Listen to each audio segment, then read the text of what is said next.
ቸል ማለት የሌለብን ምንድነው ሲባል የመጀመሪያው ቸል ማለት የሌለብን ደዌያችን። ሰው ኃጢአትን ሲሰራ ከእግዚአብሔር እጅ ላይ ሆኖ ከእግዚአብሔር ዓይን ፊት ለፊት ሆኖ ይሰራል። ኃጢአት ከማብዛታችን የተነሳ ኃጢአትን እየመራረጥን ብቻ ማክበድ እንጀምራለን።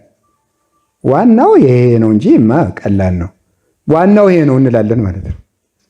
ቅዱስ ዮሐንስ አፈወርቅ ግን ምንድነው? ገሃነም የማያወርድ ኃጢአት ካለ ንገረኝና የኃጢአት ቀላል ነው ብዬ እነግርሃለሁ። መደብደብ አይደለም፣ መቀማት አይደለም፣ መስረቅ አይደለም፣ ማሰደድ አይደለም፣ መጥላት አይደለም፣ ቂም መያዝ አይደለም፣ መሳደብ አይደለም፣ ወንድምን ማሳዘን፣ ማበሳጨት፣ እንዲቆጣ ምክንያት መሆን እንኳን በገሃነም ያስፈርዳል። እንዲህ የሚያስፈርድ ከሆነ ምንድነው ቀላል ኃጢአት ይላል ተግሳጹ ላይ ሲናገር። ምንድነው ቀላል ኃጢአት? ቁጣ የተፈጠረው አራት ነገሮች ልንቆጣ ነው። አንደኛ ራሳችን ልንቆጣ፣ ሁለተኛ ሕፃናትን ልንቆጣ፣ ሶስተኛ መናፍቃን ልንቆጣ፣ አራተኛ አጋንንትን ልንቆጣ ነው። እነዚህ ልንቆጣ ነው ቁጣ የተሰጠን። በማንም ላይ ልንቆጣ አልተፈቀደም። መድኃኔዓለም ስንት ቃል አደራ ብሎን አናስታውሰው። ሰው ያኖረብንን አንድ ክፉ ቃል ግን ሺህ ዓመት አንረሳው።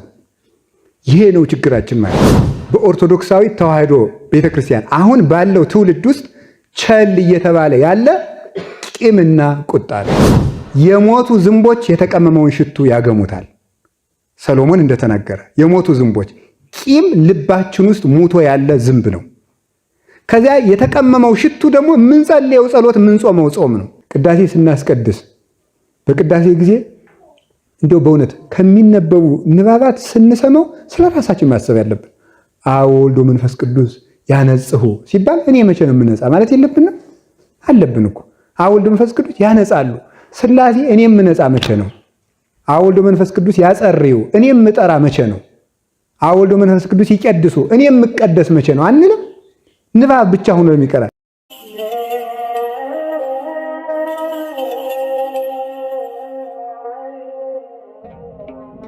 በስመ አብ ወወልድ ወመንፈስ ቅዱስ አሃዱ አምላክ። በስመ አብ ወወልድ ወመንፈስ ቅዱስ አሃዱ አምላክ።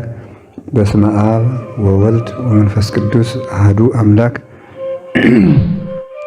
በባህሪው ሞት በመንግስቱ ሽረት የሌለበት ቅድመ ዓለም የነበረ ዓለምን በጌትነቱ ከሃሊነት የፈጠረ ዓለምን በቸርነቱ የሚመግብ ዓለምን አሳልፎ የሚኖር የባህሪ አምላክ ቅዱስ እግዚአብሔር በሀብት ስቦ በረድኤት አቅርቦ በቅዱስ ቦታው ስለሰበሰበን እስከዚህም ቀን ስላደረሰን ስሙ ለዘላለም የተመሰገነ ይሁን።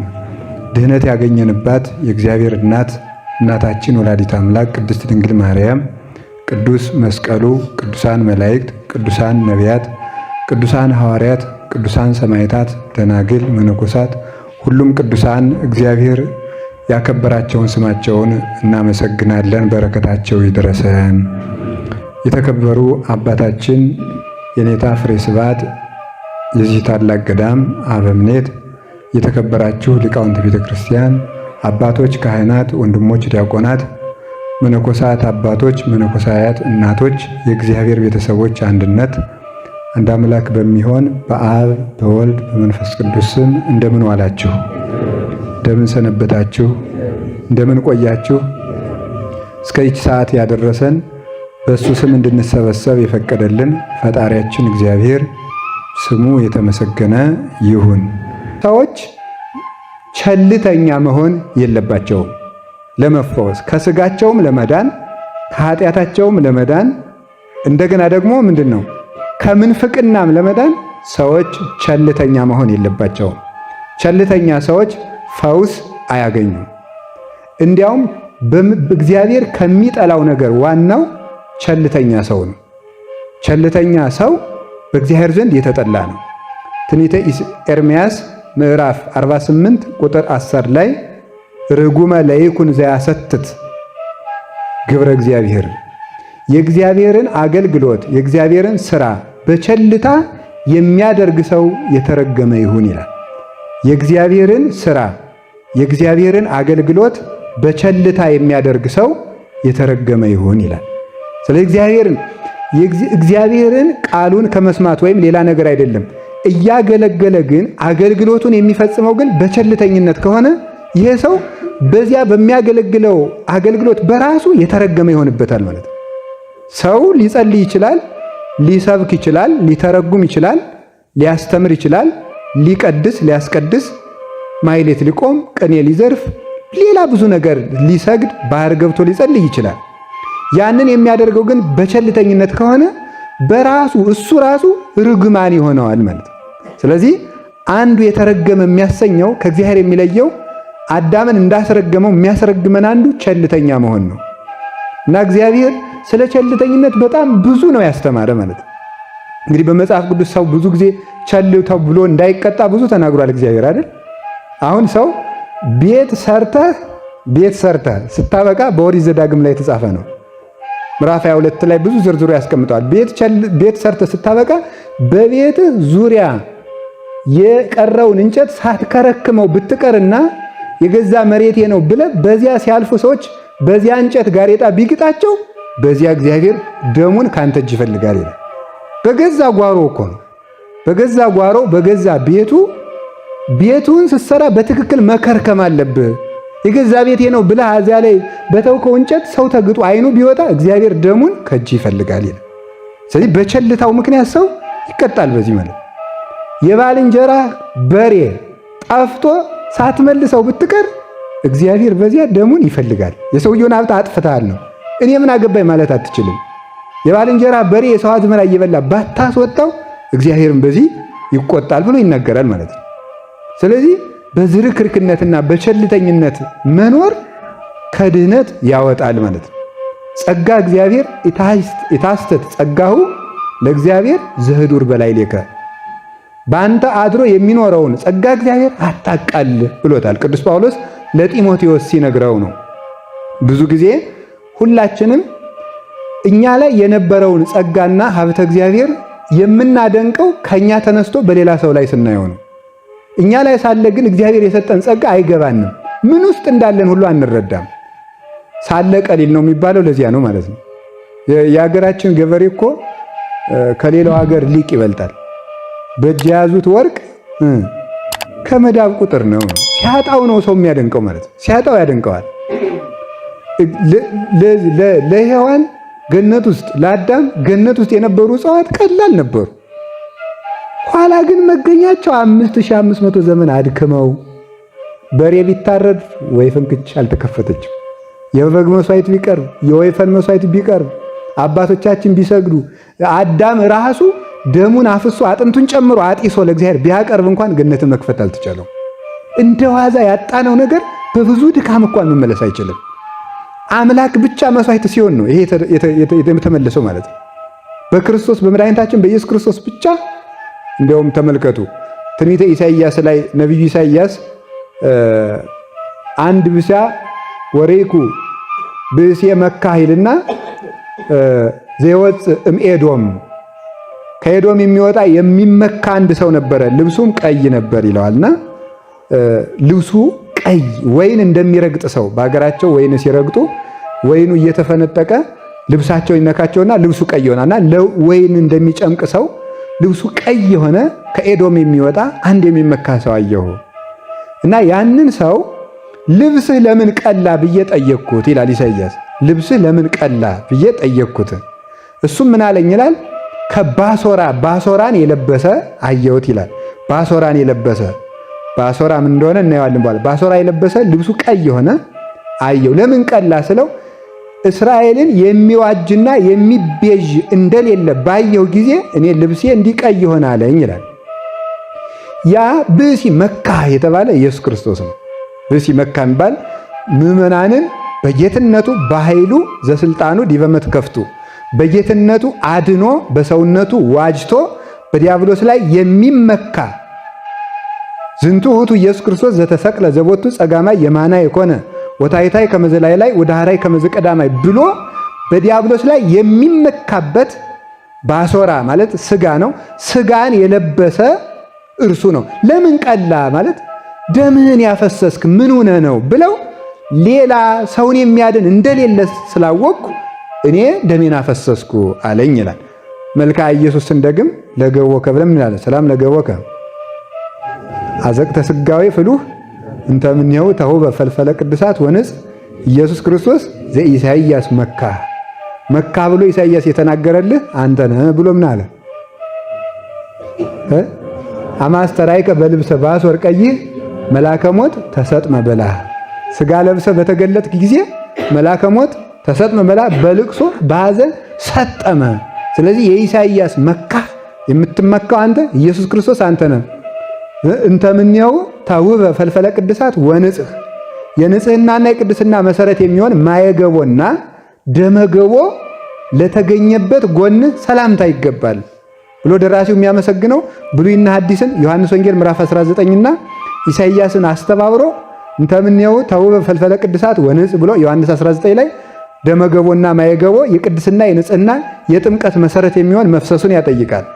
ዘኢሳይያስ መካ ብሎ ደግሞ ሰውነቱ ደም እስኪለብስ ድረስ መከራ መቀበሉን የኢሳይያሱን ያመጣል። ስለዚህ እንደ ዋዛ የታጣ ነገር የአምላክ ስጋ ዋጋ የአምላክ ደም ፈሶበት አምላክ ዋጋ ተደርጎ ተከፍሎበት የተገኘ ሆነ እና ቸልታ፣ ሁሉን ነገር ቸል ማለት፣ የተሰጡትን መክሊት፣ የቆሙበትን ቦታ፣ የተሰጡትን አደራ ቸል ማለት እግዚአብሔርም መጨረሻ ላይ ይቸል ይላል። እስራኤልን ሲላቸው ታግሶ እስራኤል ወልደ ዘበኩሬ፣ እስራኤል የበኩሬ ልጄ ነው፣ ሕፃን ሳለ ወደድኩት ይላል። ትንቢተ ሆሴዕ ምዕራፍ 11 ላይ ሲናገር እስራኤል የበኩሬ ልጄ ነው፣ ሕፃን ሳለ ወደድኩት ግን ጠላሁት ይልና መጨረሻ ላይ ደቂቀ እስራኤል ሰቆራረ ኮንክሙኒ፣ ኤርምያስ ላይ ሄዶ አጸያፊ ሆናችሁብኝ ይላቸዋል። አጸያፊ ሆናችሁብኝ፣ ነፍሴ እናንተን ተጸየፈቻችሁ ይላቸዋል። ሰለቸው እግዚአብሔር ማለት ነው። የነሱን ኃጢአት ማየት እግዚአብሔር ምን ያህል ንጹሕ እንደሆነና ምን ያህል እንደሚታገስ ለማወቅ አሮንን ወደ ቤተ መቅደስ ሲገባ ምንድን ነው ያለው? እኔ ዓይኔ ኃጢአትን አይታ አትታገስምና ወንድም አሮን ሰው ከሰውነቱ ላይ ኃጢአት ስለማይጠፋበት በኃጢአት ያለበት ሰውነቱን አይቼ እንዳልቀስፈው ወደ ቤተ መቅደስ ሲገባ አካሉ እንዳይገለጥ ይጠንቀቅ ብለህ ንገረው ነው ያለው። እንዲህ ያለ ሲሆን ግን እግዚአብሔር ሁልጊዜ ኃጢአታችን በፊቱ እንደ ስጦ የተሰጣ ሆኖ ሳለ ችሎ ታግሶ ይኖራል። ሰጣይሁ ለኩሉ ክሱት ናርል ያለ ምንድን ነው? ሰጣይሁ ለኩሉ ክሱት ብሎ ይናገራል። እሱ የተገለጠውን ሁሉ ሀባይሁ ለኩሉ ክሱት ሰጣይሁ ለኩሉ ህቡዕ ነው። የተገለጠውን ይሰውራል፣ የተሰወረውን ይገልጣል። ሰው ኃጢአትን ሲሰራ ከእግዚአብሔር እጅና ከእግዚአብሔር እጅ ላይ ሆኖ ከእግዚአብሔር ዓይን ፊት ለፊት ሆኖ ይሰራል። በትንቢተ ኤርምያስ ምንድን ነው ያለው?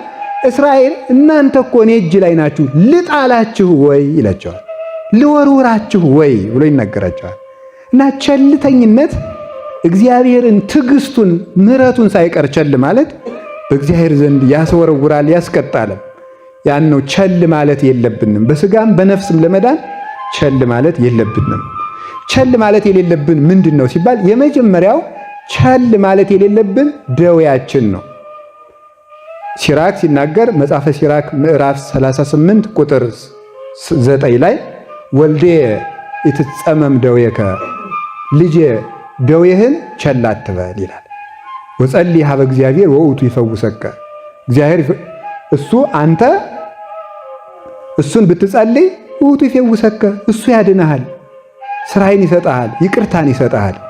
ስለዚህ ደዌህን ቸል አትበለው። እንዲያውም ቸል ማለት ምን ማለት ነው? አንዳንድ ጊዜ አሁን ኃጢአት ሲበዛ ምን ይሆናል መሰላችሁ? ኃጢአት ከማብዛታችን የተነሳ ኃጢአትን እየመራረጥን ብቻ ማክበድ እንጀምራለን። ዋናው ይሄ ነው እንጂ ቀላል ነው፣ ዋናው ይሄ ነው እንላለን ማለት ነው። ቅዱስ ዮሐንስ አፈወርቅ ግን ምንድን ነው? ገሃነም የማያወርድ ኃጢአት ካለ ንገረኝና የኃጢአት ቀላል ነው ብዬ እነግርሃለሁ ይላል። የትኛው ነው? ጓደኛን መደብደብ ብቻ አይደለም ኃጢአት። ኩሉ ዘያምዕኦ ለሁሁ ይትኮነን በአውደ ገሃነም። ወንድሙን የሚሰድበው የሚደበድበው አይደለም፣ የሚያሳዝነው እንኳን በገሃነም ይፈረድበታል። የሚያሳዝነው እንኳን ተብሎ ነው የተጻፈ። እንዲህ ሆነ ሳለ መደብደብ አይደለም፣ መቀማት አይደለም፣ መስረቅ አይደለም፣ ማሰደድ አይደለም፣ መጥላት አይደለም፣ ቂም መያዝ አይደለም፣ መሳደብ አይደለም፣ ወንድምን ማሳዘን፣ ማበሳጨት፣ እንዲቆጣ ምክንያት መሆን እንኳን በገሃነም ያስፈርዳል። እንዲህ የሚያስፈርድ ከሆነ ምንድነው ቀላል ኃጢአት ይላል ተግሳጹ ላይ ሲናገር። ምንድነው ቀላል ኃጢአት? ለትልቁ አሳልፈው የሚሰጡ ከሆነ ጠላት ያልሆነ ማን ነው? ለክርስቶስ ጠላት የሆነው ይሁዳ የሰጠነው። ይሁዳ ክርስቶስን ቸንክሯል? አልቸነከረም። ደብድቧል? አልደበደበም። ገርፏል? አልገረፈም። ምራቅ ተፍቶበታል? አልተፋበትም። በእግሩ ረግጦታል? አልረግጠውም። እንዲያውም ይሁዳ ካደረገው ይልቅ ጳውሎስ ያደረገው ይበልጣል አይደል? ቅዱስ ጳውሎስ ረግጦታል እኮ ጌታን እኮ ማለት ረግጦታል። እሱን ግን መልሶታል። ግን ምንድነው እሱ የተንኮል ምክንያት በመሆኑ ነው። ይሁዳ የቸነከሩትን ያህል እንዲፈረድ ያደረገበት ምንድነው? ግብሩን ባይሰራው እንኳን የግብር ምክንያት በመሆኑ ነው። እና አንድን ተግባር ባንሰራው እንኳን ሰዎች እንዲሰሩት ልብ ብላችሁ ስሙ። ነፍስ አትግደል ብሏል እግዚአብሔር። እኛ ሰዎችን በሰይፍ ባንገላቸው እንኳን ሰዎች ራሳቸውን እንዲገድሉ ምክንያት ከሆነ እግዚአብሔር ይፈርድብናል። እንዲገድሉ በኃጢአት እንዲጠፉ። ሰዎች እኮ በእኛ ምክንያት መናፍቅ እንደሚሆኑ ታውቃላችሁ? ይሆናሉ ሰዎች መናፍቅ ማለት። እኔ እንደው በቃ እንግዲህ እኛን አይቶ እኛ ስናስከፋው ሰው ሲመረው ገደል ይገባል። ሰው ሲመረው ውሃ ይገባል። ሰው ሲመረው መርዝ ይጠጣል። ሰው ሲመረው መናፍቅ ይሆናል። ሰው የሚወደው ራሱን ነው። ከእግዚአብሔር በላይ ሰው ራሱን ይወዳል። ራሱን ማንም ሰው እንደማይወደው እርግጠኛ ከሆነ ራሱን ያጠፋል። ስለዚህ በሌላ አባባል ያን ሰው እኛ ገደል ነው ማለት ነው። እግዚአብሔር ደግሞ የዚያን ሰው ደም ከእጃችን ይፈልጋል። ልብ ብላችሁ ስሙ። እግዚአብሔር ሰዎች ኃጢአት ሲሰሩ ባለመምከራችን የሚፈርድብን ከሆነ ኃጢአት እንዲሰሩ ምክንያት ከሆናቸው እንደምን አይፈርድብንም? ሊቁ ቅዱስ ዮሐንስ አፈወርቅ ሲናገር ወንድምህ ኃጢአት ሲሰራ ብታየው ታው በለው፣ ስጋው ድል ነስቶት ነው እንጂ ሲኦልን ወዶ ኃጢአት የሚሰራ የለም። እምቢ ካለ ልብሱን ይዘህ ጎትተው ይላል። እንዲሁ ይገርማል። ልብሱን ይዘህ ጎትተው ወንድምህን ትታደገዋለህ። ስለዚህ እስከዚህ ድረስ መጣር እያለብን አለመጣር ደግሞ የሚያስፈርድብን ከሆነ ጭራሽ ደግሞ ሰውየው እንዲጠፋ ምክንያት ከሆነ ነው። ግን እግዚአብሔር ደሙን ይፈልጋል። ለእግዚአብሔር ውድ ገንዘቡ ሰው ነው። ሰውን እንደማጥፋት ያለ ነገር ምንም የለም። ለእግዚአብሔር ውድ ገንዘቡ ሰው ነው። እውነቴን ነው። ከቤተ ክርስቲያን ከታቦት ሰው ይበልጣል። ከታቦት ሰው ይበልጣል። ታቦት እኮ አይጸድቅም። ታውቃላችሁ? መጽደቂያ ነው እንዴ? ታቦት ይጸድቃል? አይጸድቅም። መጽደቂያ ነዋያተ ቅድሳት እኮ ነው። ከነዋያተ ቅድሳት ይበልጣል። ከሌሎችም ነዋያተ ቅድሳት፣ ከብራና መጻሕፍት፣ ከውድ ገንዘቦች፣ ከብር መስቀሎች፣ ከነዚህ ሁሉ እነዚህ ስላችሁ ነዋያቱን ነው እያል እንጂ የመስቀልነቱን ክብር እያልኩ አይደለም። መስቀል በመስቀልነቱን እየናቅኩኝ እንዳይመስላችሁ። ስለዚህ እያልኩት ያለው ምንድነው? ለእግዚአብሔር ውድ ገንዘቡ ሰው ነው እና ቸል ብሎ በሽታህን ቸል አትበለው።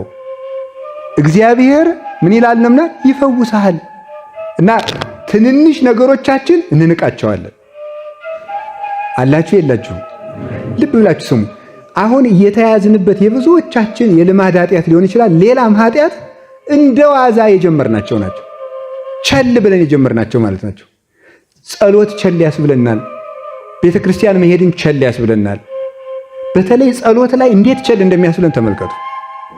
ይሄ ራስን ከኃጢአት ለመጠበቅ ዋናው መንገድ ንቁነት ይባላል። ባለ ቴዎሎጂዎቹ ዋችፉልነስ ይሉታል። ንቁ ማለት ነው፣ ትጉህ መሆን ነው። ትጉህ ልቡና ማለት ነቅቶ ራስን መጠበቅ ማለት ነው። በወደቅንበት ኃጢአት መልሶ ሊጥለን ሲል መጀመሪያ ወደሚጥልበት ነገር ሊወስደን ሲል የሚያመጣቸውን ጥቃቅን መቅድሞች ማስተዋል።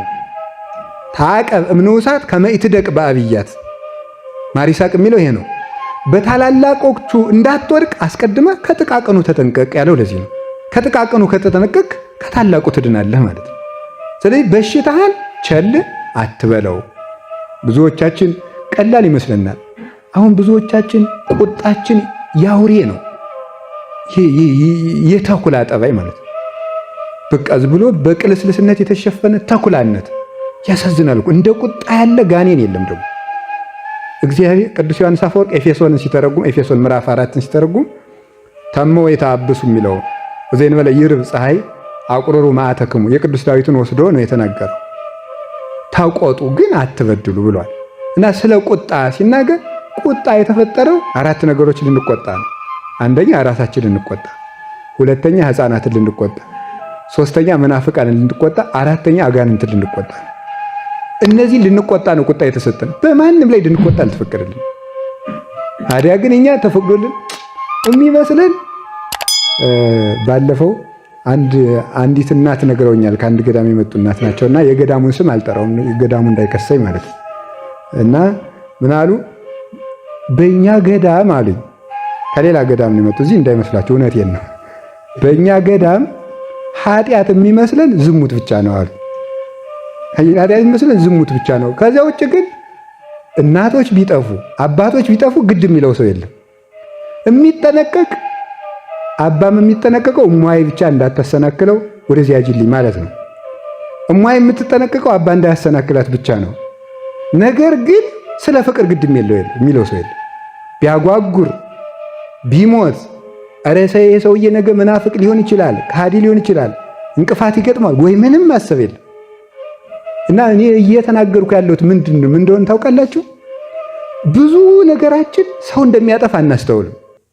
ቁጣው ቀላል ነው ለኛ፣ ሳቅ ቀላል ነው፣ ቧልት ቀላል ነው፣ በእግዚአብሔር ላይ መቀለድ ቀላል ነው የሚመስለን ማለት ነው።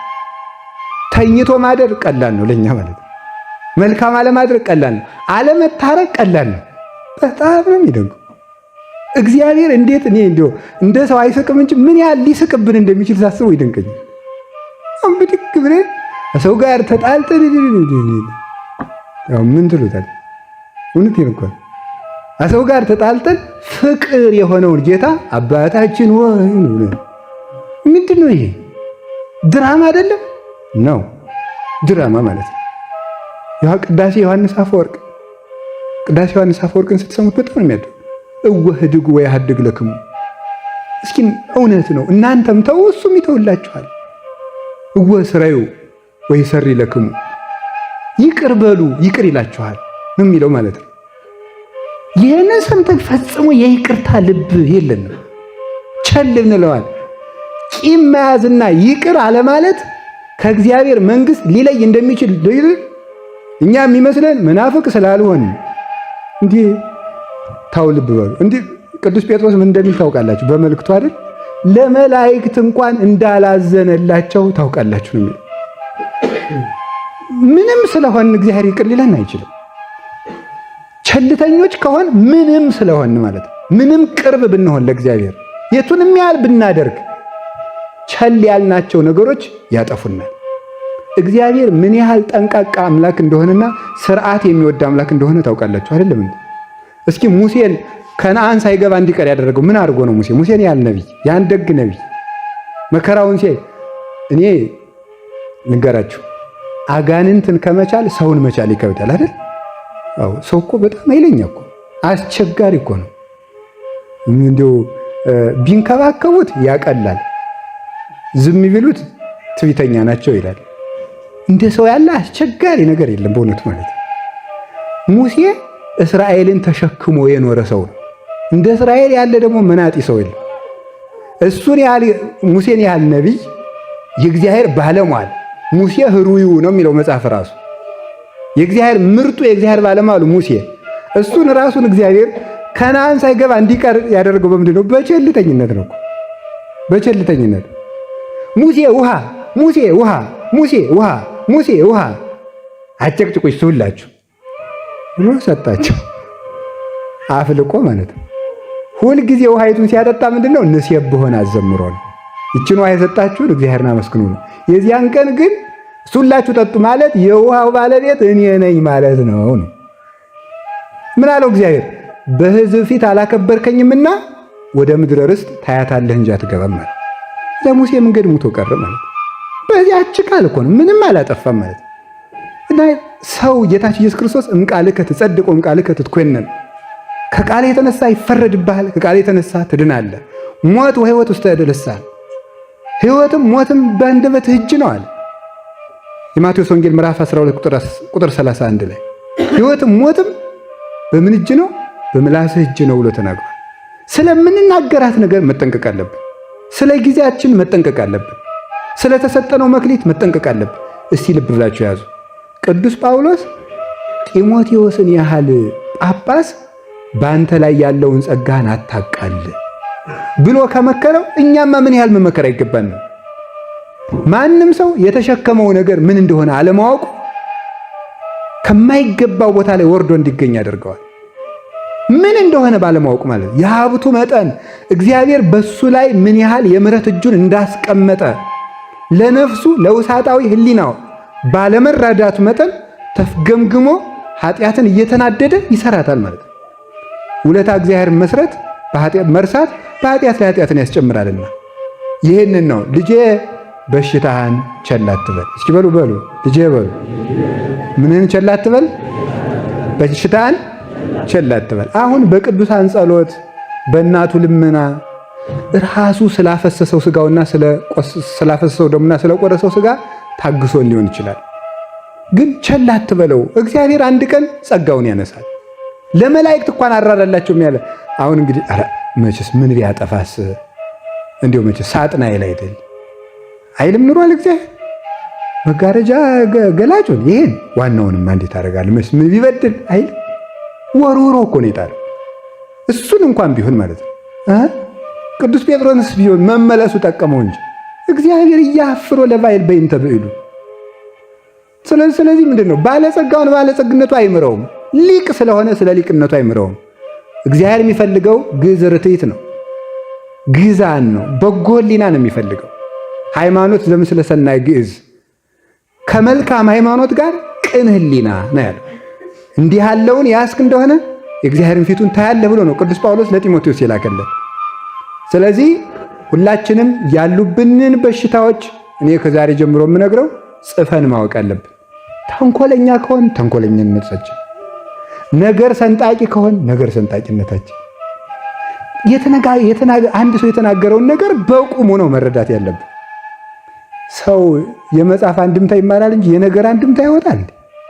የነገር አንድምታ እኮ ነው ብዙዎቻችን ስንሰነጥቅ ምንድን ማለት እግዚአብሔር ስንት ነገር ተናግሮ የተማርነውን እንዲሁ እግዚአብሔር ያሳያችሁ፣ ክርስቶስ ያመልክታችሁ። አሁን እዚህ የተማርነውን ከቤት ሄዳችሁ ለስንት ደቂቃ እንደምታስቡት እርግጠኛ አይደለሁም። ብሰድባችሁ ግን እስከሚቀጥለው ዓመት ታስቡታላችሁ ማለት የሚደንቅ እኮ ነው በእውነቱ ማለት ነው። ምን ያህል ሰይጣን እየተጫወተብን እንደሆነ ታውቃላችሁ። ቢሰድቡን ማለት ነው ቢሰድቡን አንድ ቃል ቢናገሩ አንረሳትም። መድኃኔ ዓለም ስንት ቃል አደራ ብሎን አናስታውሰው። ሰው ያኖረብንን አንድ ክፉ ቃል ግን ሺህ ዓመት አንረሳው። ይሄ ነው ችግራችን ማለት ነው። ስለዚህ ቸል ቂመኛ መሆናችን እንዲሁ በሞት የእውነቴን ነው በጣም በጣም በጣም በኦርቶዶክሳዊ ተዋህዶ ቤተክርስቲያን አሁን ባለው ትውልድ ውስጥ ቸል እየተባለ ያለ ቂምና ቁጣ ነው። ቂም በጣም በጣም ቸል ብለነዋል። እርግጠኛ ሁኜንም ነግራችሁ የሞቱ ዝንቦች የተቀመመውን ሽቱ ያገሙታል። ሰሎሞን እንደተናገረ የሞቱ ዝንቦች ቂም ልባችን ውስጥ ሙቶ ያለ ዝንብ ነው።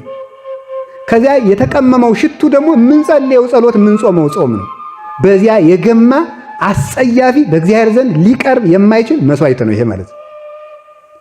መስዋዕተ ኃጥአን ርኩስ በኀበ እግዚአብሔር መጽሐፈ ምሳሌ ምዕራፍ 15 ቁጥር 8 ላይ የኃጥአን መስዋዕት በእግዚአብሔር ዘንድ የረከሰ ነው የተጠላም ነው ብሎ ይናገራል።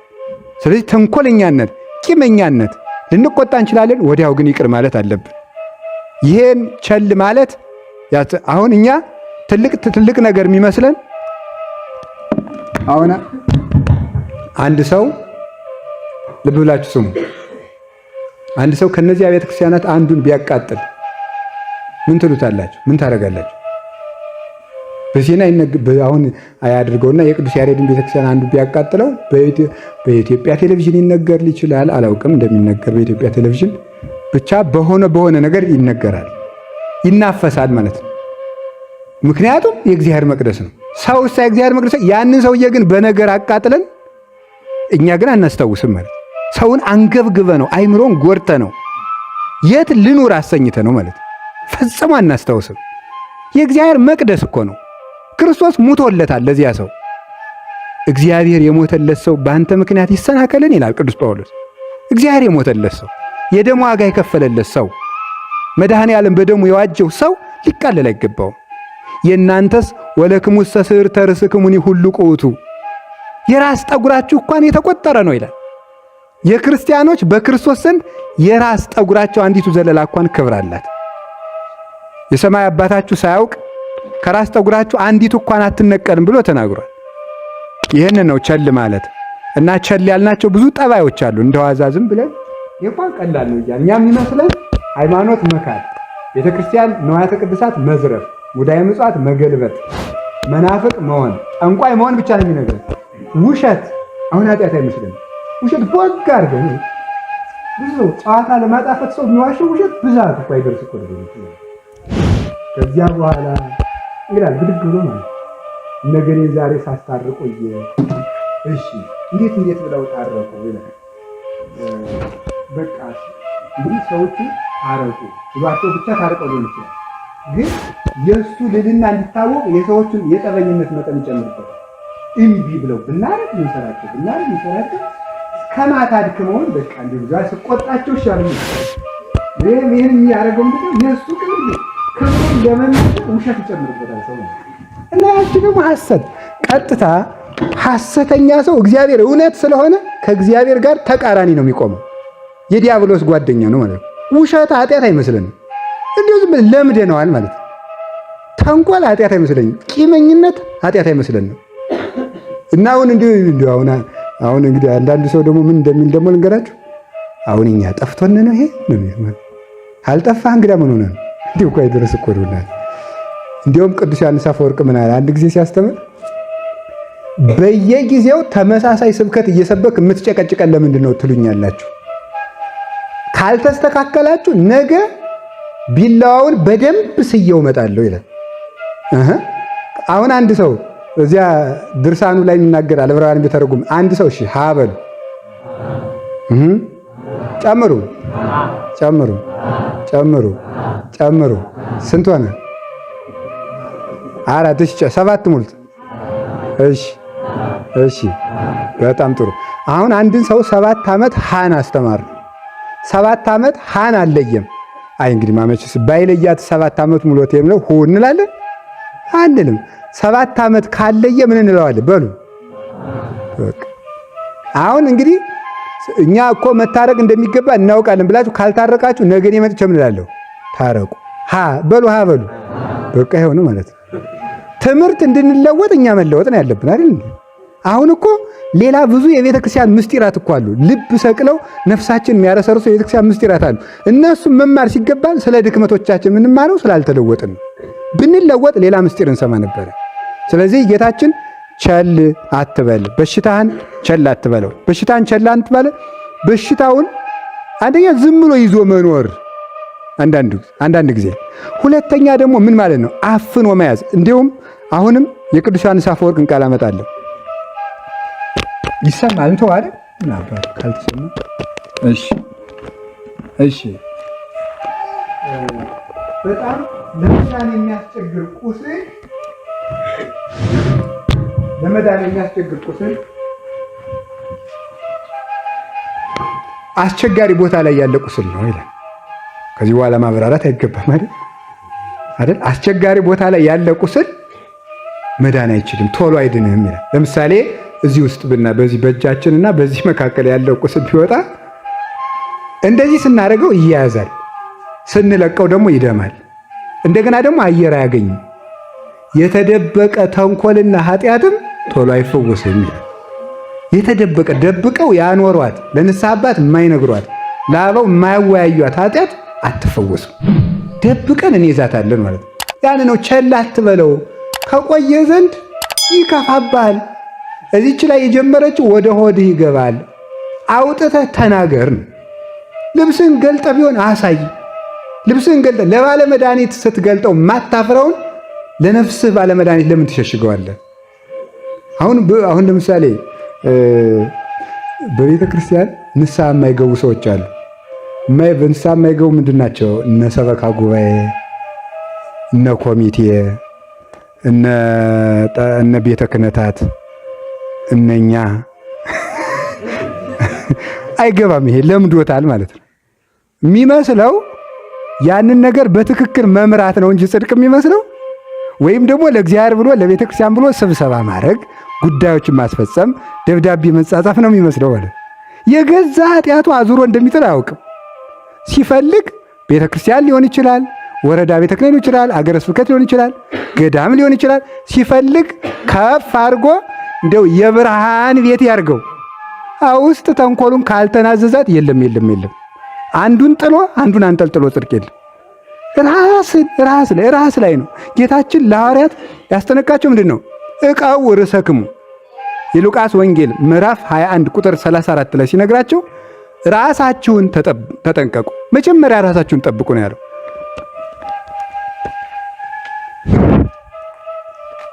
እስካን ጥያቄ እንጠይቃችሁ። አንድ ሰው ጣና ገብቶ ዋና ያውቅ ገብቶ ብቅ እያለ ውሃውን ጉርጉጭ እያደረገ እየገባ ነው። ከዛ ደግሞ እናንተ ገብታችሁ ደግሞ አራውጣኝ ጉርጉጭ ብታደርጉት ያወጣችኋል? አያወጣም። ለምን? ራሱ አልወጣም። ራሱ አልወጣም በል። ራሱ ካልወጣ ሊያወጣች ፈጽሞ ሊያወጣች ለራሱ ነው። ሐዋርያትን ጌታ ከብዙ ጉድጓዳቸው መዞ ነው ሌሎችን መዘዙ ብሎ ይሰጥላቸው። ስለዚህ ቸልተኝነት ማለት ተሸክመነው ያለነውን ደዌ ቸል ማለት ነው። አሞኛል ልጅ እያለን ትዝ ይለኛል። እኔ ገጠር ስላደግኩኝ ሞኝ ባገኝ የሚባል በሽታ ነበር እና ያ በጣም ኃይለኛ ነው እና እጃችን ላይ ራስ ያዞራል፣ ምግብ ይመራል፣ ራስ ፍልጠት አለው፣ የደም ስር ይገታተራል፣ እንደዚህ ያደርጋል እና የሚድነው በዋገምት ነው። ዋገምት ደግሞ ምላጭ አለው እና ደግሞ ክንዳችን ላይ እንበጣለን እና እኔ ራሴ ብዙ ቀን ታምሜ ያውቃለሁ እና ምንለው ቤተሰብ እንዳያውቅብን አላመመኝም። የፈለገ ቢሆን ከብት ጠብቆ እሺ፣ ውሃ አምጣ እሺ፣ ሌላ ጊዜ የማንታዘውን ትእዛዝ ሞይ ባገኝ ይዞታል አለመባል እሺ፣ እንጨልቀም እሺ፣ ዛሬ ጦምን ነው የምታደር እሺ። ኋላ የሚታወቅብን ምንድነው? አዙሮ ሲጥለን ነው። ከብት ጥበቃ ፈርንበት አዙሮ ከጣለን ይሄ ልጅ ሞይ ባገኝ ነው ይባላል ማለት ነው። እናቶቻችን ራሱ ያውቁታል። እዚህ ላይ ወደ ቅንድብ አካባቢ ደሙ ግትር አለ ሞይ ባገኝ ነው። ኧረ ስንተኛ በግዳችን እንበጣለን ማለት ነው። ግን ቀድሞ አሞኛል ብንል ኖሮ በቀላሉ እንደው ምኑን ብሎ ያዱን ነበረ። ቢያንስ እንኳን ጨው ደመቅ ያለበት እንጀራም ሰጥተው ወጥ ሰጥተው ሊያድኑን ይችሉ ነበር። ቀድሞ ቸል ያልነው ነገር አዙሮ ሲጥለን ታወቀ። ዋገምቱ ጫር የሚባለው ኋላ በግዳችን ፈንቅሎ የሚወጣ ነገር ይደረጋል እና በቀላሉ በሽታህን ቸል አትበል። እስኪ በሉ በሽታህን ምን አትበል? ቸል አትበል። ኃጢአትህን አውጥተህ ተናገረው። መጀመሪያ ሰው በምኞት ጊዜ ቢናገረው በተግባር ጊዜ አይዋረድበትም። በምኞት ጊዜ ታውቃላችሁ አይደለም? አንድ በገዳም የሚኖር ሁልጊዜ የሚነሳ ሰው ነውና ደቀ መዝሙር ነውና እረድ ነው እና ገዳሙ አንዳንድ ቀን እየደበቀ አንዳንድ ሴት እያመጣ አንዲት ሴት ናተረ እንዲያ ይላል። ኃጢአት ይሰራል ማለት ነው እና ይሰራ የገዳሙ መነኮሳት ያውቁበታል እና ሄደው ለአባ መቃርስ ይሄ ሰውዬ እንዲያረገ ነው ብሎ ነገሩት። አይ ውሸት ነው አላቸው። ውሸት ነው አላቸው። በኋላ ጠብቀው ስትገባላቸው እሱም ያስደንቃል፣ እነሱም ያስደንቃሉ። እሱም ያስደንቀው ኃጢአቱን ሰውሮ እንዲያማረጉ ነው። እነሱም ያስደንቁት ደግሞ ሰው እኮ ራሱን ለማዳን ሰው ለመክሰስ የሚሮጠውን ያህል አይሮጥም። ሰውን ለመክሰስ ያን ያህል ይሮጣሉ። ሮጡና ዛሬ ገብታለች ና እንሂድ አሉት አባ መቃርስ። ሄደ። ሲገባ ቅርጫት ደፋባት። አላ አባ መቃርስ ከቅርጫቱ ላይ ቁጭ ብሎ መንጋው ሸጣን እስቲ ፈልጉ የት አለች? እዚያች ስር እንዳለች ያውቃል አባ መቃርስ ማለት ነው። ፈልጉ እስኪ ይላል። ተፈለገች አልተገኘች። ውጡ፣ ሁለተኛ በወንድማችሁ ላይ ተፈርዱና ብሎ እንዲህ አይነት ደግሞ ሐሰት ብሎ አባሮ ልጄ እንደምን እውነት ትኖራለህ አለው። አባቴ በእርሰው ጸሎት ጦር ጠፍቶልኝ እግዚአብሔር የተመሰገነ ይሁን። የአንዳንድ ሰው መጽደቅ አያችሁ፣ ተመስገን ነው ይላል አንዳንድ ሰው ማለት ነው። እና ጦር ጠፍቶልኝ በእርሰው ጸሎት አለው። አንተስ በጎ እኔን 80 ዓመት ሙሉ ይቀጠቅጠኛል አለው። ስለዚህ ልጄ እግዚአብሔር ሳይገልጥብህ ራስህን ግለጥ አለው። ሲበሉ እግዚአብሔር ሳይገልጥብህ በሉ ማን ግለጥ አለው? ራስህን ግለጥ አለው። ራሱን ገለጠ። አረ እንግዲያስ እርሶ የተቀመጡባትም ሴትዮይቱ ናት አላቸው። እዚያ በኋላ እሱም አውጥቶ ንስሐ አስገብቶ እሷንም ለምናኔ እሱንም ለምናኔ ያበቃና እንጨትና ድንጋዩ እየተከተለ መቃርስ ኮነ ከማምላኩ መቃርስ እንዳምላኩ ከባት ያበሳ ሆነ እያሉ ድንጋይና እንጨቱ ቅዱስ መቃርስን አመሰገኑት ይላል። ለምን? ገመና ሸፍኖ ለድነት ስላበቃው ማለት ነው። አንዳንዱን ሰው እንዲያው አይተን ብናልፈው በሌላ ቀን የሚስተካከል ሰው አለ። ብናልፍለት ማለት ነው። አንዳንድ ቀን ማለፍ ነገር አላፊ ልበሰፊ ይሁን ሸልጎ ገምግሞ የማይተው ዲያብሎስ ነው። አሁን አንዳንዱ ሰው ረቡዕ ጠዋት እንደው በሁለት ሰዓት ብሎ ጉርስ ሲያደርግ ልታዩት ትችላላችሁ። ከዚያ በኋላ ያንን ሰው ሩጦ ነው መጥፋት የዚያለት ማለት ነው። ካያችሁት ሽሮ በልቶ ከሆነ ሌላ ቀን ስጋ ይበላል እልክ ይዞት ማለት ነው።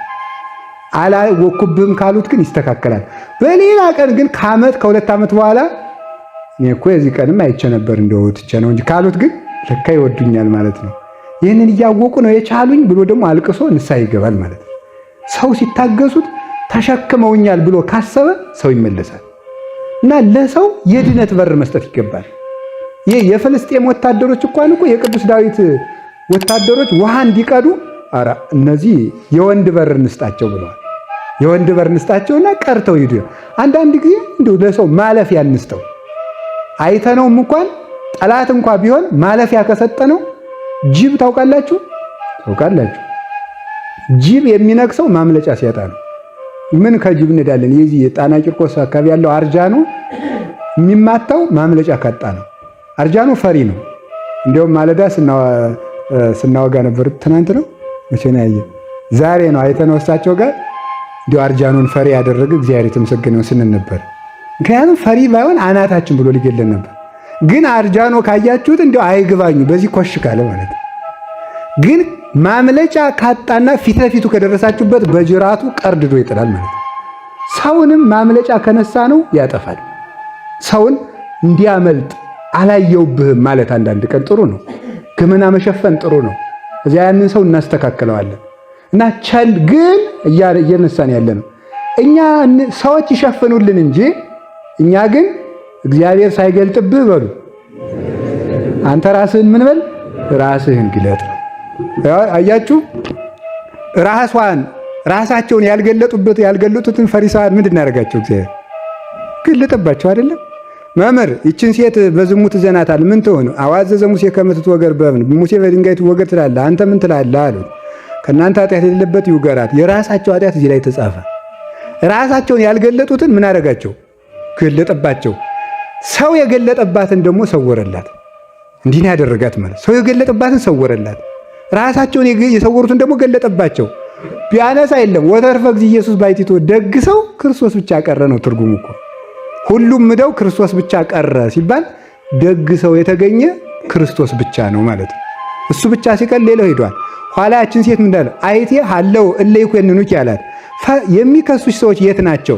የዚህ ትርጉምን ማለት መሰላችሁ እነሱ አንቺን በዝሙት ይዘናታል ብለዋል። አንቺ ስለ እነሱ ኃጢአት ምን ታያለሽ ነበር ጥያቄ። ምንድን ያለችው? አልቦ ዘእሬይ የማየው ሰው የለም ማለት እኔ ስለ እነሱ ኃጢአት አላውቅም ነበር መልሷ። እንግዲህ አውስ አላት ደግሞ አልፈርድብሽም ሂጂ ማለት አንቺ በኃጢአት ከሰውኛል ብለሽ እኔም ልክሰሳቸው ስላልሽ እኔ ደግሞ በአንቺ አልፈርድብሽም ማለት። እያችሁ የሰወሩትን ገለጠባቸው። አልፈርድም ያለችውን ደግሞ ሰወረላት። ክርስቶስ የሚያድነን በሰው ካልፈረድ የራሳችን ካወጣን ነው። ስለዚህ የጠቢብ ሰው አይን በራሱ ላይ ነው ብሏል ሰሎሞን። የጠቢብ ሰው አይን በራሱ ላይ ነው። አንተ ግብዝ ከራስህም ሰረገላ እያለ የሰው ጉድፍ ላውጣ ለምን ትላለህ? ቅድመ አውፅ ሰሮ የማይንከ መጀመሪያ ከአንተ አይን ያለውን ሰረገላ ምን ትላለህ? አውጣው፣ ከዚህ በኋላ ወንድምን ላውጣልህ ትለዋለህ ብሎ የተናገረ ለዚህ ነው። በሰፈራችሁት ቁና ይሰፈርላችኋል ተብሎ ስለተጻፈ እና ራሳችንን ስለመመርመር ራሳችን ለባለመድኃኒት ስለመስጠት ተግተን ማሰብ አለብን በእውነቱ ማለት ነው። አሁን ቤተ ክርስቲያን አሁን ሁሉም ሰው አላችሁ አይደለም? ሁላችንም በተመደብንበት ስራ መስራት እንዳለብን የታወቀ ነው፣ ህግ ነው። እንኳን በእግዚአብሔር ቤት የታዘዝነውን ትእዛዝ በመንግስት ቤት የታዘዝነውን እንኳን እንድንሰራ መጽሐፍ ቅዱስ ያዘናል። እስመ ይሰየም መኮንን ዘእንበለ ዘእምኀበ እግዚአብሔር፣ ባለስልጣንም ያለ እግዚአብሔር ፈቃድ ስለማይሾም ተብሎ ተጽፏል። ለተሾመ ሁሉ ተገዙ ተብሏል።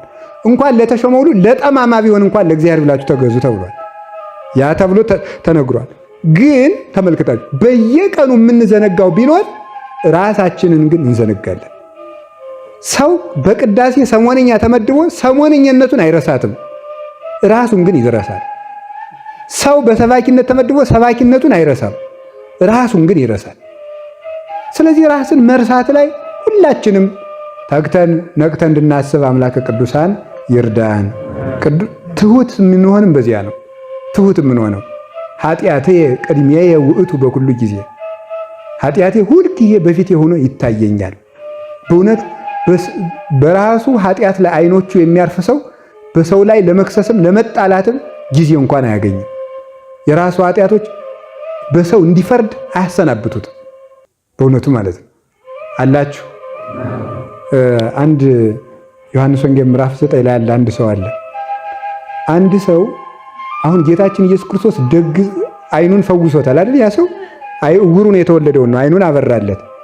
ይህ ሰው የማያውቀው አንድ ነገር አለ። ክርስቶስ ማን መሆኑን አያውቅም። ይህ ሰውዬ ኃጢአተኛ ይሁን ደግ ሰው ይሁን አያውቅም። አይኑን እንዳበራለት ነው ያወቀው። አምላክ ይሁንም ምንም ይሁንም አላወቅም። ሄዱና የፈወሰ ሰው ኃጢአተኛ ስለሆነ ሂድና አንተ ለእግዚአብሔር መስዋዕት አቅርብ አሉት። የመለሰው መልስ በጣም ያስደንቀኛል። ሁሉ ምንድን ነው ያላችሁ መሰላችሁ? እኔ ስለዚያ ሰው ኃጢአተኛና ደግ ሰው መሆን አላውቅም፣ እማውቀው እኔ ዕውር እንደነበርኩ ብቻ ነው አላችሁ። አያችሁ፣ እኔ የማውቀው ዕውር መሆኔንና እሱ እንዳዳነኝ እንጂ ሰውየው ማን መሆኑን አላውቅም ነው ያለው። ማለት የራሱ ዕውርነት የሚገባው ሰው አይናማ ነው። የራሱ ዕውርነት የማይገባውና ስለሌሎች መታወር የሚያስብ ሰው ግን የእሱ አይን ተደርግሞ ጠፍቶ የሌሎች አይን ተንሸዋረረ ብሎ የሚያስብ ሰው እሱ ራሱ የባሰበት ዕውር ነው። ያንን ዕውር ነው አምህርተ ዕውራን ብሎ ጌታ የተናገረው። የዕውራን መሪዎች ያላቸው ማለት ነው። ተመሪው ዕውር እናንተም ዕውር ያላቸው ፈሪሳውያን ሕዝቡን ከዕውርነት እናወጣለን እያሉ ራሳቸው ግን የተለሰኑ መቃብራት ናቸው። ዕውራን መሪዎች ናቸው። የመንፈስ ቅዱስ የመንግሥተ ሰማያት በር ዘጊዎች አንትሙሰ ይትበው ወለለሰ ይበው ተከልእወሙ፣ እናንተም አትገቡ ለሚገቡትም በር ላይ ቁማችሁ መንግሥተ ሰማያትን ትዘጋላችሁ አላቸው። ይህንን ነው የነገራቸውና ዕውር ነኝ ሲል አያችሁ፣ ተመልከቱ። አይናማ ነኝ ቢል ክርስቶስ አይመጣልም። ዕውር ነኝ ሲል ክርስቶስ ተገለጠለት። ተአምንሁ በወልደ እግዚአብሔር አለው መጥቶ። በእግዚአብሔር ልጅ ታምናለህን? መኑ ውእቱ ወልደ እግዚአብሔር ከመ እመን ቦቱ፣ አምንበት ዘንድ ወልደ እግዚአብሔር ማን ነው? የሚያነጋግርህ ነው አለ። እዚያ አመነበትና ሰገደለት። ዕውር ነኝ ያለ ክርስቶስን ያያል። አይናማ ነኝ ያለ ከክርስቶስ ይኮበለላል፣ ይወገዳል። ዕውር ነኝ ጌታ ምንድን ያለው? እኔም አለ አይናማ ነን የምትሉት እናንተ እንድታዩ አይደለም የመጣሁት አለ። ዕውራንኑ ነን አሉት። እኛ ዕውራን ብትሆኑማ ኃጢአት ባልሆነባችሁ ነበር፣ ግን እናያለን ትላላችሁ አታዩም አላቸው። ዕውራን ብትሆኑ በደል አይሆንባችሁም ነበረ፣ ግን እናያለን ትላላችሁ አታዩም። ጤነኛ ነን ትላላችሁ ጤነኛ አይደላችሁም አላቸው። ስለዚህ አንድ ሰው እንደታመመ እንኳን ሊገባው ይገባል። ሰው ታሞ ጤነኛ ነኝ ካለ ምን ይባላል? ጌታ ምንድን አለ? ሕሙማን ይፈቅድ ወላቃቤ ሥራይ ወአኮ ጥዑያን የሚለውን ሲተረጉሙ ሊቃውንቱ ሕሙማን ለሆኑ ኃጢአተኛነታቸው ለሚረዱ መጣሁ እንጂ ጤነኛ ነን ለምትሉ ለእናንተ አልመጣሁም ነው ያላቸው። ጤነኛ ነን ለምትሉ ባለመድኃኒትን በሽተኞች እንጂ ጤነኞች አይፈልጉትም ያላቸው። ጤነኛ ነን የምትሉ እናንተ አትፈልጉኝም። ምክንያቱም ይኸውላችሁ ለሞላ ብርጭቆ ውሃ እንደማይጨምሩለት ማለት ቢጨምረው ከማፍሰስ በቃው ላለ ሰው ክርስቶስ አይጠጋውም፣ በቅቷልና። ለራሱ ከበቃው ለራሱን ብሎ ይተዋል፣ ራሱን ለራሱ ይተዋል። ክርስቶስ ራሳችን ለራሳችን እንዳይተወን ራሳችን ለክርስቶስ ማዋረድ ይሄ ነው። በሽታህን ቸል አትበል። የለመደብንን ልማድ ይዘነው የቆየነውን ኃጢአት ጠባዬ ነው ያልነውን ጠባይ ክፉ አመል ያንን እንዲሁ እኮ ያው ገሌ ጠባዩ ነው መባል የለብንም። ይህ ጠባያችን ነው እንዴ? ጠባያችን አይደለም። አርባዕቱ ጠባያ ፍጥረቱ ለአዳም። የሰው ጠባዩ እኮ መሬት፣ ውሃ፣ ነፋስ ነው እንጂ ተንኮል ጠባዩ አይደለም። ገሌ አመሉ ነው ይባላል አንዳንድ ሰው ማለት ነው። አመላችን እንዲሆን መፍቀድ የለብንም እና እግዚአብሔር ያንጻን ሁላችንም። አሁን እንደ እውነቴን ነው ቅዳሴ ስናስቀድስ በቅዳሴ ጊዜ እንደው በእውነት ከሚነበቡ ንባባት ስንሰማው ስለ ራሳችን ማሰብ ያለብን። አብ ወልድ መንፈስ ቅዱስ ያነጽሁ ሲባል እኔ መቼ ነው የምነጻ ማለት የለብንም? አለብን እኮ። አብ ወልድ መንፈስ ቅዱስ ያነጻሉ። ሥላሴ እኔ የምነጻ መቼ ነው? አብ ወልድ መንፈስ ቅዱስ ያጸርዩ እኔም ምጠራ መቼ ነው? አብ ወልድ መንፈስ ቅዱስ ይቀድሱ እኔም ምቀደስ መቼ ነው አንልም? ንባብ ብቻ ሆኖ የሚቀራል። ልክ ተመልከቱ። ጻዳ ኦፍ እንዳለው ሊቁ ጻዳ ኦፍ ኢየሩሳሌም ወጥቶ በአይሁድ ራስ ላይ በሮ ጥላውን ጥሎባቸው አለፈ ይላል። ጥላውን ጥሎባቸው አለፈ። ጻዳ ኦፍ ቃለ እግዚአብሔሩ እየተነገረ እኛ ላይ ጥላውን ጥሎ ያልፋል እንጂ ከምንሰማው ነገር እንጠቀም ዘንድ አናስብ እና ስለ ራሳችንን ማሰብ ተግተን ማሰብ እንዴት ያለ መልካም መሰላችሁ። ከቃሉ ጋር ናችሁ። ስለ ራሳችን ማሰብ ጥሩ ነው። አሁን እንገራችሁ ስለ ራሳችን ቁጭ ብለን እናስብ። ሁልጊዜ እንዲሁ በቀን 10 ደቂቃ እኮ አይኖረን። ቢያንስ ምን ማድረግ እንችላለን? 3 ጊዜ ልጠቁማችሁ። 3 ጊዜ። አንደኛ የማታ ጸሎታችንን ጨርሰን ከመተኛታችን በፊት ስለ ራሳችን ማሰብ አለብን። እኔ ማን ነኝ? ከየት አንስቼ እዚህ ደረስኩ? አሁን ምን እያደረግኩ ነው? አሁን ያለሁበት ህይወቴ ወዴት ያደርሰኛል ብለን ማሰብ አለብን። አንድ ኋላ ደግሞ ተነስተን ይትነሳ እግዚአብሔር ወይ ዘረው ጸሩ ይትነሳ እግዚአብሔር ወይ ዘረው ጸሩ ብለን ለጸሎት ተነስተን አማትበን አቡነ ዘበሰማያት ብለን ስለ ራሳችን ማሰብ አለብን። ጸሎታችን ጨርሰን ማሰብ አለብን። ጸሎታችን እንደጨረስ ሰው ማድረግ ያለበት ሰው ጸሎቱን እንደጨረሰ ወሬ የሚጀምር ከሆነ ይላል ስንክሳር ላይ ያለ አንድ አባት የተናገረው ጸሎት እንደጨረሰ ወሬ የሚጀምር ሰው መብራት አብርቶ በታላቅ አውሎ ነፋስ መሃል የሚያልፍ ሰው ይመስላል። ጸጋው ይወሰዳል። ማድረግ ያለበት መጀመሪያ ጸሎት እንደጨረሰ ቅዱስ መጽሐፍ ገልጾ ነው ማንበብ ያለበት። ለምን ሲባል ያን ጊዜ አይኖቹ በጸሎት ስለተገፈፉለት የኃጢአቱ ሞራ በጸሎት እንደጨረሱ የሚያነቡት ምስጢር በሌላ ጊዜ ከሚያነቡት ይበልጣል። ስለዚህ ጸሎት እንደጨረሰ መጽሐፍ ቅዱስ ወይም ከቅዱሳት መጽሐፍት ያነባል። ቀጥሎ ስለ ራሱ ያስባል። በጸሎት ዘግቶ ወደ ስራው ይሄዳል ማለት ነው። ይህንን ማሰብ ስለ ራሳችን ማሰብ ይገባናል ማለት ነው። ራስን መርሳት ሰውን ማንም የቆመ ቢመስለው በሉ እስኪ በሉ አሁን እስኪ እግዚአብሔር ያሳያችሁ። አሁን በአገር ላይ ያ ችግር አለ፣ በቤተክርስቲያን ላይ ችግር አለ። አሁን ምንድነው ችግሩ? እንደው በዚህ ዘመን ሲባል ሰው እንደው ዝም ብላችሁ ጠጋ ብላችሁ አውጉት። ኢትዮጵያው እንደዚህ የሆነች ቤተክርስቲያን እንደዚህ የሆነች ምንድነው ግን ብትሉ እነማን ናቸው እንደሚያርጉት? ምን ሲኖዶሱ ፓትርያርኩ ምን እንደዚህ እንትን ቤተ ክህነት ምን ጥሩ አባት የለ ገዳማቱ ተበላሽተው ምናምን የሚል እኔ አይልም። ፈጽሞ ስለራሱ አያስብም። የኔ ክፋት ነው ኢትዮጵያን ያበላሽ የሚል ሰው አለ የለም። እንትና እንዲህ አድርገው እያለ ለሌላው እየዘረዘረ ራሱን አጽድቆ ይኖራል ማለት ነው። እና አንዳንድ ጊዜ ጣዕመ ቢስ ልንገራችሁ። ይሄ የፀሐይ የጨረቃ የከዋክብት ኑሮ ነው የምንኖረው። ፀሐይ ከምታበራው መብራት ምን ትጠቀማለች? ጨረቃ ከምትበራው መብራት ምን ትጠቀማለች? ኮከብ ከሚበራው መብራት ምን ይጠቀማል? ጣና ከሚንጓለለው ማይበሉ ምን ይጠቀማል? እንዴ ጅል ሰው እኮ ነው የሚመስል ጣና አንዳንድ ጊዜ አይደል?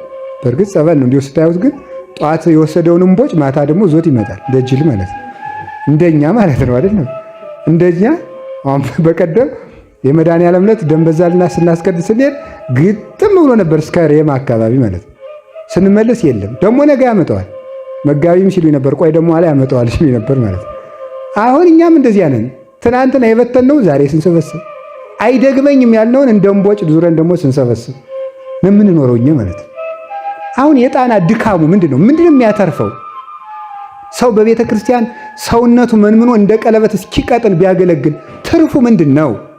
ራሱ አውሬ ከሆነ ይሄንን እግዚአብሔር ሁላችንም የለዘበ ሕሊና የተገራ ልቡና ይስጠን። በምንት ይትረየጻ ሕሊናነ ይላል ቅዱስ ዮሐንስ አፈወርቅ ሲናገር፣ ፈረስን በልጓም እንገረዋለን፣ በውኑ ግን የኛ ሕሊና በምን ሊገራ ይችላል? ሕሊናችን በምንት ይትረየጻ ሕሊናቲነ፣ ሕሊናዎቻችን በምንድን ነው የሚገሩት? ፈረስን በልጓም እንገረዋለን አኮኖ በአንቦ መጻሕፍት ወበተጸምዶ ለሰሚዖቶን። ሕሊናችን የምንገራው በምንድን ነው ካልከኝ፣ መጻሕፍትን ተግቶ በመመልከትና እነሱን ለመስማት በመፍጠን ነው ይላል። የእግዚአብሔር ቃል መዶሻን ቃለ እግዚአብሔር ተመልከቱ፣ ያድለቀልቆ ለገዳም። የእግዚአብሔር ቃል በረሃውንና ተራራውን አናውጾ ደልድሎ ይደለድለዋል። ያድለቀልቆ ለገዳም፣ በረሃውን ያናውጸዋል፣ ተራራውን ይደለድለዋል። ጎድጓዳውን ይሞላዋል፣ ታይቷል። የሞላውን ያጎለዋል። ባሕረ ኤርትራን ሲከፍል አይተነዋል። ታዲያ ምንድን ነው ሲባል የእግዚአብሔር ቃል ያልተመለሰን ያልተገራ ልቡና ገርቶ ለሱ ማደሪያ እስኪሆን ድረስ የተደላደለ መንገድ ያደርገዋል። ዮሐንስ መጥምቅ እንደተናገረው ማለት ነው። ጎባጣው ይቅና፣ ጎድጓዳው ይሙላ፣ ተራራው ዝቅ በል ያለ ምን ማለት ይመስላችኋል? ጎባጣም ቢሆን ጎባጣ ልቡናም ቢኖረን ስርጉጥጉጥ ቢሆን ጉጻጉጽ ቢሆን ተራራ ቢሆን የእግዚአብሔር ቃል ይደለድለዋል። ምን ያስፈልገናል? ለመለወጥም እስከምንመለስ በተስፋ ትዕግስት ሰጥተን መኖር ይገባናል ማለትና ቸል ማለት የሌለብን አንዱ ምናችን ነው? በሽታችን ነው። በሽታችን ቸል እንዳንል አምላከ ቅዱሳን ይርዳን። ቀጣዮችን ሳምንት ብናያቸው ይሻላል። ይቆየነው። ስብሐት ለእግዚአብሔር።